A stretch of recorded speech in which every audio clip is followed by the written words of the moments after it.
자, 이슈 포커스 시사풍연계 기호일보 한동식 국장 나오셨습니다. 국장님 어서 오십시오. 네, 안녕하세요. 네.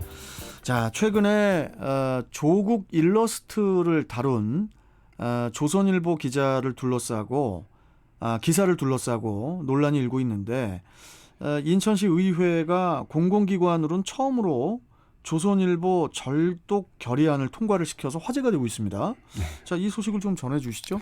네, 이른바 조국 일러스트의 그 조선일보 기사를 둘러싼 논란이 인천시의회로 옮겨온 모습인데요.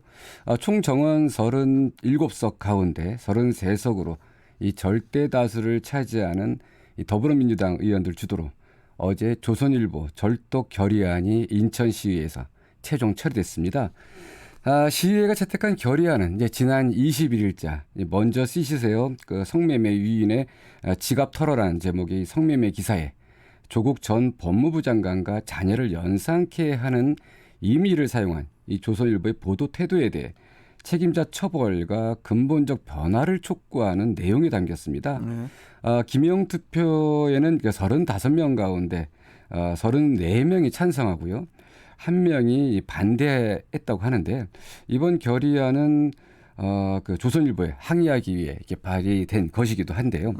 대표 발의자는 이제 손민호 행정안전위원장이고요.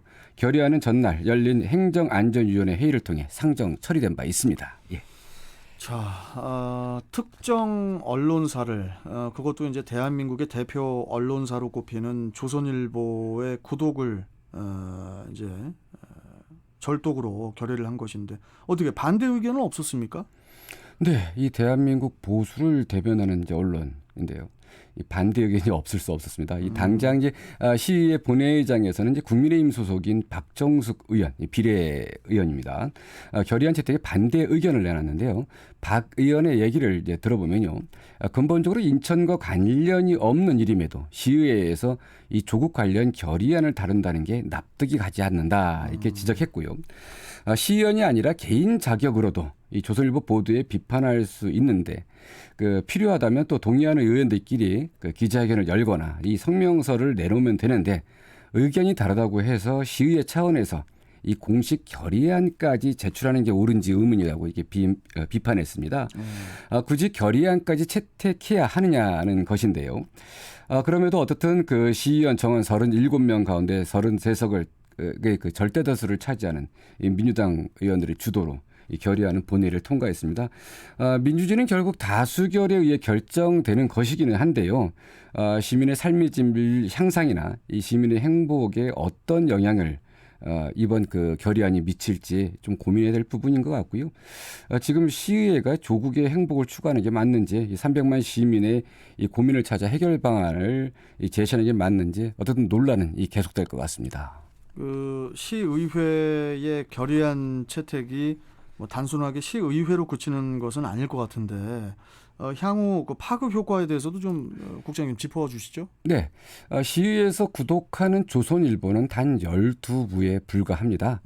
그러나 이번 결의안은 단순히 시의회의 구독 중단으로 그칠 것은 아니라고 봅니다. 시의회는 인천시 본청을 비롯해 직속기관 및 사업소, 이 군구청 및 그 군구의회 그리고 공사공단, 출자 출연기관, 뭐 인천시 교육청 등 시와 연계된 모든 인천 지역 공공기관에 이 결의안을 발송할 방침이라고 합니다. 이에 대해서 이제 그 시의회에서는 그 시의회부터 이 조선일보 구독 중단을 하고 그 강력한 의지를 시의회에 영향이 닿는 모든 곳에 알리기 위해 이번 결의안을 채택했다고 하고요.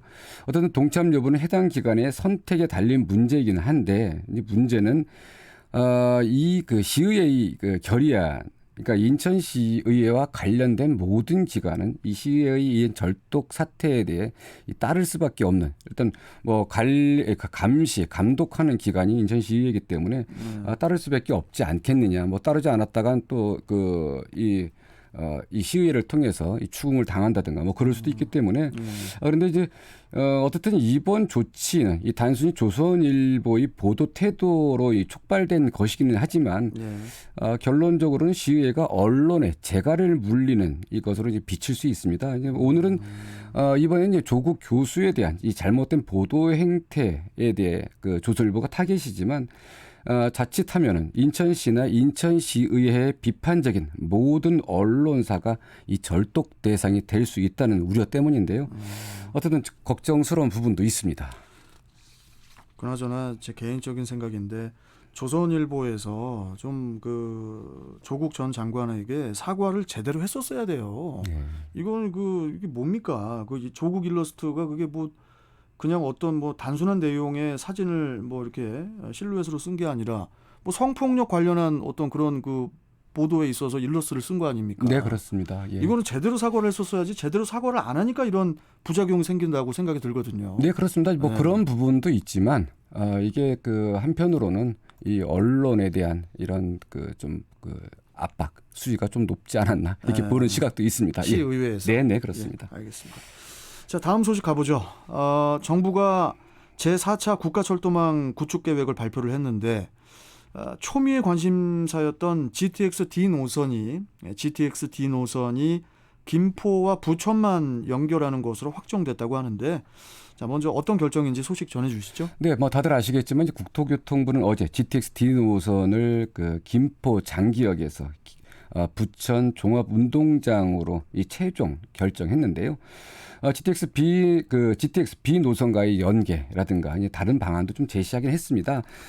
일단 뭐 GTX D 노선을 이 GTX B 노선과 연계해서 신도림역과 여의도역을 거쳐서 용산역까지 연결하는 방안을 이제 추가했는데요. 또 인천 지하철 2호선을 통해서 GTX A 노선 킨텍스역과 그리고 환승을 연계하고요.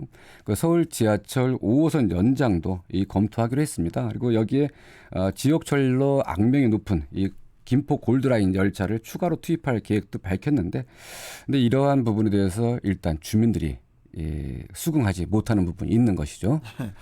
자, 그런데 이제 강남 직결에 대한 일말의 희망을 가졌던 인천 검단 그리고 또 경기 하남 주민분들이 강력하게 이제 반발을 하고 있어요. 그 내년 대선을 앞두고 여당으로서는 뭐 여간 신경이 쓰이지 않을 텐데 이 부분도 좀 설명해 주시죠. 네, 그렇습니다. 일단 뭐 GTX-D 원안 사수를 요구하는 지역 주민들의 바람과 달리 이 서부권 광역급행역 GTX 노선의 그 서울 강남 직결 결국 무산됐습니다. 예. 어제 국토부의 이 발표에 대해서 당장 인천 검단 서구 지역 주민들이 그 반발하고 있고요. 또 하남 연결을 요구했던 이 경기도 주민들도 이 강력히 반발하는 모양새입니다. 네. 정부의 발표에 대해 일단 그 인천 검단 신도시 주민들로 구성된 검단 신도시 스마트 시티 총연합회는 어제 성명을 발표했는데요. 검단 신도시는 제2기 마지막 신도시로 서울의 과밀화와 집값 폭등을 막을 수 있는 매우 중요한 신도시임에도 국토교통부는 주민들의 요구를 하남 직결을 무시하고 GTX B 노선을 연결하는 어처구니 없는 노선을 발표했다 이렇게 비난했는데 이미 주민들은 이러한 요구들을 계속해서 해왔고요. 그리고 또 서명 운동까지 좀 벌였고, 그렇죠. 뭐 단체장들까지 나서서 요구를 했는데 주민들의 요구에 대해서 일단 정부가 받아들이지 않으면서 그 정부 입장도 좀 난처할 것 같은데, 어떤 주민들은 내년 대선과 지방선거에 현 정부를 타격하겠다는 입장을 분명히 했고요. 여권에서는 중요한 선거를 앞두고 이 폭발 직전에 다이너마이트를 안고 있는 그런 모양새 아닌가. 그렇게 보여집니다. 상당히 우려스럽습니다. 네. 뭐 주민들이 원하는 쪽으로 모든 게 이루어지면은 참 좋은데, 네, 네. 좀 아쉽긴 한데 좀 추이를 또 계속 지켜봐야 될 것 네, 같습니다. 그렇습니다. 예. 자, 오늘 말씀은 여기까지 듣고 또 내일 뵙겠습니다. 고맙습니다, 국장님. 네, 감사합니다. 자, 이슈 포커스 기호일보 한동식 국장이었습니다.